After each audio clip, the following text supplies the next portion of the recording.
నమస్తే, నేను సిరి. అమెరికాలో ఆదాని సంస్థల మీద అయితే కేసు అయితే నమోదైంది. అయితే ఇది వాటి లింకులు ఆంధ్రాలో ఉన్నాయని చెప్పేసి అయితే అక్కడ దర్యాప్తు సంస్థ విచారణలో అయితే తేలింది. మరి ఇంతకీ ఆ ఏపీలో లింకులేంటి, అసలు ఎవరి పేరు బయటపడింది అనే అంశాన్ని మనకి వివరించడానికి మనతో పాటు ఉన్నారు Janasena official spokes person Srinivas గారు. నమస్కారం సార్. నమస్తే అమ్మా.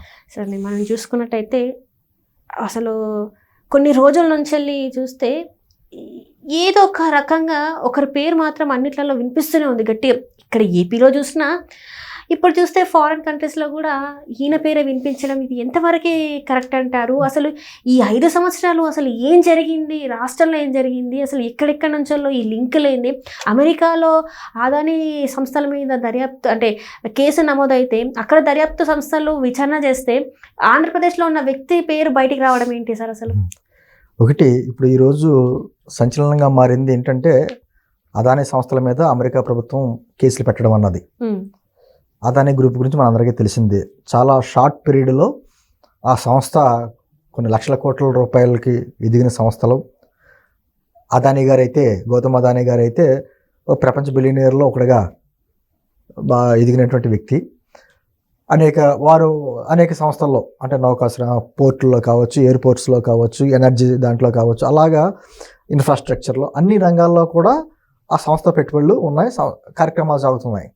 అయితే ఇప్పుడు వచ్చిన వార్త గురించి మాట్లాడుకుంటే, యాక్చువల్గా అమ్మ సిరి, సోలార్ పవర్ గురించి మనం ఎక్కువగా మాట్లాడుకుంటున్నాం. ఈ విద్యుత్తులో రకరకాలైనటువంటి అవకాశాలు పెరుగుతున్నాయి కాబట్టి, అవసరాలు కూడా పెరుగుతున్నాయి కాబట్టి సోలార్ పవర్ కూడా మీద కూడా ప్రభుత్వం దృష్టి పెడితే 2020లో solar energy corporation of India అనేది కేంద్ర ప్రభుత్వ సంస్థ అది ఏర్పడింది. అయితే అదే టైంలో ఇప్పుడు అదానీ గారు ఆయన కూడా సోలార్ దాంట్లోనికి, ఈ రంగంలోకి దిగడం, ఆయన సోలార్ పవర్ డిస్ట్రిబ్యూటర్గా ఆయన కూడా ఆయన కంపెనీ ద్వారా సప్లై చేయడానికి ప్రారంభించారు. సో ఎప్పుడైతే solar energy corporation of India వాళ్ళేమో బిడ్స్ చేస్తే అదానీ గ్రూప్ కూడా దాంట్లో బిడ్ వేసింది, బిడ్ దక్కించుకుంది. దాంట్లో భాగంగా రాష్ట్రాలు ఎవరైనా సోలార్ పవర్ కొనాలంటే అదానీ గ్రూప్ ద్వారా కొనవలసినటువంటి పరిస్థితి. సరే, మిగతా రాష్ట్రాలు కూడా అన్ని రాష్ట్రాలు కొంటున్నాయి. అయితే ఈ సోలార్ ఈ కార్యక్రమాలు చేయడానికి, ఈ సంస్థ పెట్టుబడులు పెట్టడానికి అదానీ గారు ఏం చేశాడంటే విదేశాల నుంచి కూడా అతను ఏమంటారు ఇన్వెస్ట్మెంట్స్ తీసుకున్నాడు. దాంతో ఈ రోజున ఇక్కడ అవినీతి జరిగింది ఇండియాలో. కానీ అమెరికా ప్రభుత్వం ఎందుకు ఇన్వాల్వ్ అయిందంటే వాళ్ళ దేశానికి సంబంధించిన ఇన్వెస్టర్ల సొమ్ము కూడా దీంట్లో ఉంది. అందుకని అమెరికా ఉన్నటువంటి లాస్ ప్రకారం ఖచ్చితంగా అవినీతి ఎవరు చేసినా, అంటే అవినీతి సొమ్ము ఎవరు ఇచ్చినా పుచ్చుకున్నా కూడా ఇరువురి మీద కేసులు ఉంటాయి. దాంతో స్టాక్ ఎక్స్చేంజ్ ఆఫ్ కమిషన్ అక్కడ అమెరికాది, అదేవిధంగా FBI, అక్కడ ఉండే లా డిపార్ట్మెంటు మొత్తం అన్ని ఇన్వెస్టిగేషన్ చేసి ఏదైతే అదానీ గారు పెట్టినటువంటి పెట్టుబడులు ఈ ఇండస్ట్రీలో తన దగ్గర సోలార్ కొనడానికి కొన్ని రాష్ట్రాలకి లంచాలు ఇచ్చినట్టుగా బయటకు వచ్చింది. దాంట్లో 2030 కోట్లు ఏదైతే ఇండియాలో కొన్ని రాష్ట్రాలకి, రాష్ట్ర ప్రభుత్వాలకి లంచాలు ఇచ్చి తన దగ్గర సోలార్ కొనేలాగా, ఎక్కువ రేటు కొనేలాగా ఒప్పందాలు చేసుకున్నారు అనేటువంటిది బయటకు వచ్చింది.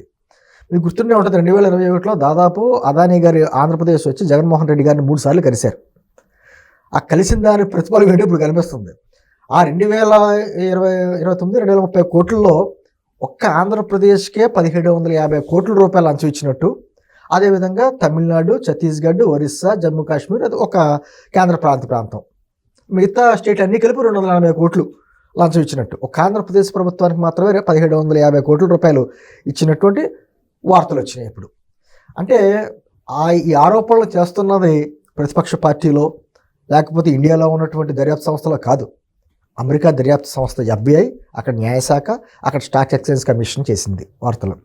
సరే, దాన్ని సహజంగానే జగన్మోహన్ రెడ్డి గారి ప్రభుత్వం వాళ్ళ నాయకుల ఖండించడం అనేది మామూలే, మా దాంట్లో ఏం జరగలేదు అన్నట్టుగా.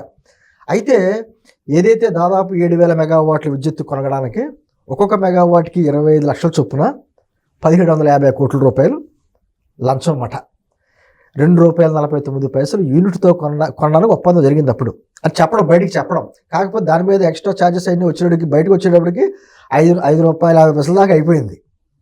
మీకు గుర్తుండే ఉంటుంది, గత 5 సంవత్సరాల్లో దాదాపు 9 సార్లు విద్యుత్ బిల్లులు పెరిగాయి. అవును సార్, అవునవును. ఎందుకు పెరగవు? ఇదే టైంలో మేము చాలా కారు చౌకగా కొంటున్నాం, అది కూడా 25 నుంచి 30 సంవత్సరాల ఒప్పందాలు ఇవి. ఒప్పందం చేసుకుంటే మళ్ళీ వచ్చి 25-30 సంవత్సరాలు భరించాల్సిందే చేసుకున్నామని చెప్పినటువంటి జగన్మోహన్ రెడ్డి ప్రభుత్వం, అదే సమయంలో గుజరాత్ ప్రభుత్వం అదే అదాని దగ్గర ₹1.99 కొంది. ఒక్క యూనిట్కి 50 పైసలు అంటే చాలా సింపుల్గా కనపడుతుంది, కానీ కొన్ని వేల కోట్ల రూపాయల డిఫరెన్స్ వస్తుంది మొత్తానికి. ఆ విధంగా ₹1.99 అక్కడ కొంటే ఇక్కడ ₹2.49 ఇక్కడ కొని దాని మీద ఎక్స్ట్రా ఛార్జీలని కలిసి మొత్తానికి ₹5 ఆంధ్రప్రదేశ్ ప్రజల మీద భారం. అంటే సహజంగా ఏదైనా మామూలుగా ఒక పారిశ్రామికవేత్తలు పెట్టుబడులు పెట్టాలంటే రాష్ట్రానికి గతం నుంచి కూడా ప్రత్యక్షంగాను పరోక్షంగా కొన్ని ఏంటంటారు లంచాలు ఇవ్వడాలు అవి కూడా జరుగుతూ ఉంటాయి. కానీ ఎంత భారీ ఎత్తులో ఆంధ్రప్రదేశ్ ప్రజలను తాకట్టు పెట్టే విధంగా ఆ భారం ఎవరి పడుతుంది అని ఎక్స్ట్రా రేట్ మీద కొంటే ఆంధ్రప్రదేశ్ ప్రజలే కదా. విద్యుత్ ఛార్జీలు అలా ముట్టుకుంటే షాక్ తగిలేటువంటి ఛార్జీలు వచ్చినాయి ఆంధ్రప్రదేశ్ ప్రజలకి. దీనివల్లనే కారణం ఇప్పుడు ₹300 వచ్చేటువంటి 300-500 అలా వచ్చేటువంటి బిల్లు ఒకేసారి ₹1,300-1,500 పెరిగిందంటే అనేక ఛార్జీలు వేసుకుంటా ఉంటా. మనం ఏం చూడడం లిస్టు కింద బిల్లు ఎంత వచ్చింది కట్టేయడమే. కట్టకపోతే ఒప్పుకోడు కదా, ఆడొచ్చి ఫీజు లాకి వెళ్ళిపోతాడు. అలా 9 సార్లు విద్యుత్ ఛార్జీలు భారం పెంచాడు జగన్మోహన్ రెడ్డి. ఈరోజు సహజంగాను most corrupted politician in India అని మనం గూగుల్లో సెర్చ్ చేస్తే జగన్మోహన్ రెడ్డి ఇప్పుడు వస్తుంది. ఇప్పుడు ఇంటర్నేషనల్, ఆయన ఆంధ్ర పుష్ప కాదు, ఇంటర్నేషనల్ అంటారా, అమెరికా పుష్ప అయ్యేటువంటి స్థాయిలోకి ఈరోజు అది ఎదిగాడు. ఎందుకంటే ఒక విధమైనటువంటి గతంలో కూడా ఇటువంటి వ్యక్తిని ముఖ్యమంత్రిగా చేసుకున్నందుకు పక్క రాష్ట్రాలన్నీ కూడా అవహేళనగా మాట్లాడి, ఇప్పుడు దేశం అంతా అలాగే ఉండేది, ఇప్పుడు మొత్తం ఇంటర్నేషనల్. అటువంటి వ్యక్తిలా మీకు ముఖ్యమంత్రి గతంలో ముఖ్యమంత్రి చేసేటటువంటి విధంగా మాట్లాడుకోవాల్సిన పరిస్థితి నిజంగా దౌర్భాగ్యం మనకి.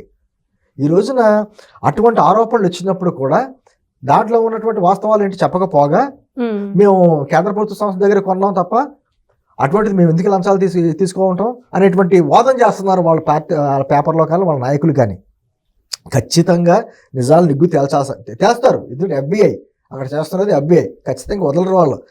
అంటే నేను అంటుంది ఒక 2 సంవత్సరాల దర్యాప్తులోనే ఇన్ని విషయాలు వెలుగులోకి వచ్చినాయి జగన్మోహన్ రెడ్డి. మరి ఇన్ని సంవత్సరాలు బట్టి, గత 12 సంవత్సరాలు బట్టి బెయిల్ మీద తిరుగుతా ఇప్పటికీ CBI, ED లాంటి సంస్థలన్నీ కూడా ఏ విచారణ చేస్తున్నాయో దేశంలో ఉన్న దర్యాప్తు సంస్థలు కూడా ఆలోచించుకోవాలి ఒకసారి. అతని మీద కనీసం కోర్టు కూడా రావట్లేదు వాయిదాలకి, అలా బహిరంగంగా తిరుగుతున్నాడు ముఖ్యమంత్రి కూడా అయిపోయి మధ్యలో. నేను అంటుంది అంటే కించపరచడం అని కాదు, కానీ ఈ అలసత్వం, ఈ దర్యాప్తు సంస్థల అలసత్వం వల్ల కదా అతను తిరగలుగుతున్నాడు. ఈ రోజున అమెరికా సంస్థలు ఊరుకోగా ఖచ్చితంగా భారత ప్రభుత్వాన్ని అడుగుతాయి కదా, మీ దేశంలో పలానా రాష్ట్రాల్లో పలానా మంత్రి గారికి ఎన్ని కోట్ల రూపాయలు ఇచ్చామని చెప్తే ఏ సమాధానం చెప్పాలి? ఇది ఖచ్చితంగా భారత ప్రభుత్వానికి కూడా మరక. కాబట్టి ఖచ్చితంగా నేను అనుకోవడం కాస్త లేట్ అవ్వచ్చేమో, కానీ ఏది ఏమైనా సరే జగన్మోహన్ రెడ్డి గారు ఈ విషయంలో అయినా సరే కోర్టు జైలుకి వెళ్ళవలసి తప్పదు, శిక్ష అనుభవించక తప్పదు. ఎందుకంటే వాళ్ళు ఏదో అలవకగా ఆరోపణలు చేరు అనేక ఆధారాలతో. నేను మీకు FBI అయితే డైరెక్ట్గా ఆంధ్రప్రదేశ్ ముఖ్యమంత్రి జగన్మోహన్ రెడ్డి పేరు పెట్టలా, కానీ స్టాక్ ఎక్స్చేంజ్ కమిషన్ పేరు చెప్పింది ఆంధ్రప్రదేశ్ ముఖ్యమంత్రి అని. అంటే ఖచ్చితంగా ఆధారాలతో సహా వాళ్ళు చెప్పారు. ఈరోజు ఆల్రెడీ అదాని మీద గతంలో హిండెన్బర్గ్ నివేదిక వచ్చింది, స్టాక్ ఎక్స్చేంజ్ లో రకరకాలటువంటి జిమ్మిక్లు చేశారని, దానికే వాళ్ళు చాలా లాసిపోయారు. అండ్ ఇప్పుడు కూడా ఇది ఏదైతే బయటకు వచ్చిందో ఇట్లా సంస్థల మీద కేసు అయిందన్నప్పటి నుంచి 20% వరకు షేర్లు అన్ని పడిపోయినట్టు కూడా మనకి స్టాక్ మార్కెట్ మీద చాలా ప్రభావం చూపించింది. అదే విధంగా అదాని కంపెనీ మీద ఇతర దేశాల్లో ఆస్ట్రేలియా లాంటి కోల్ మైన్స్ లో సంబంధించినటువంటి వాటిలో కూడా చాలా ఆరోపణలు వచ్చినాయి. ఆంధ్రప్రదేశ్కి వచ్చేటప్పటికి జగన్మోహన్ రెడ్డి అదాని కంపెనీకి ఆంధ్రప్రదేశ్ ఇది అదాని ప్రదేశ్ అన్నట్టుగా మార్చేశాడు. కృష్ణపట్నం పోర్టు కావచ్చు, గంగవరం పోర్టు కావచ్చు, ఆ పోర్టుల్లో కావచ్చు, లేకపోతే ఎయిర్పోర్ట్స్లో కావచ్చు, అన్నిటిలో కూడా మొత్తం అదానికి ఎలా కావాలో అలా ఇచ్చాడు. సరే తప్పులేదు, ఒక పెద్ద సంస్థ వచ్చి పెట్టుబడులు పెడితే దానికి తగ్గట్టుగా ఉపాధి అవకాశాలు పెరుగుతాయి కాబట్టి ఎవరన్నా రావాలి, పెట్టుబడులు పెట్టాలి. కానీ ఆ పెట్టుబడులు పెట్టే దిశలో ఆంధ్రప్రదేశ్ ప్రజలను తాకట్టు పెట్టకూడదు. జగన్మోహన్ రెడ్డి గారు చేసిన ప్రభుత్వంలో చేసిన కార్యక్రమాలు అవే. మొత్తం ఇక్కడ ఉన్నటువంటి వనరులన్నీ తాకట్టు పెట్టి, ప్రజలను తాకట్టు పెట్టి, వాళ్ళ భవిష్యత్తును తాకట్టు పెడితే ఎంతవరకు సంబంధించి వారు కూడా ఆలోచించుకోవాలి. ఖచ్చితంగా ఈ కేసులో అయితే జగన్మోహన్ రెడ్డి గారికి మెడకి ఉచ్చు బిగించుకుంటున్నట్టే ఖచ్చితంగా సమాధానం చెప్పుకోవాలి. Right sir, thank you so much sir. నమస్తే.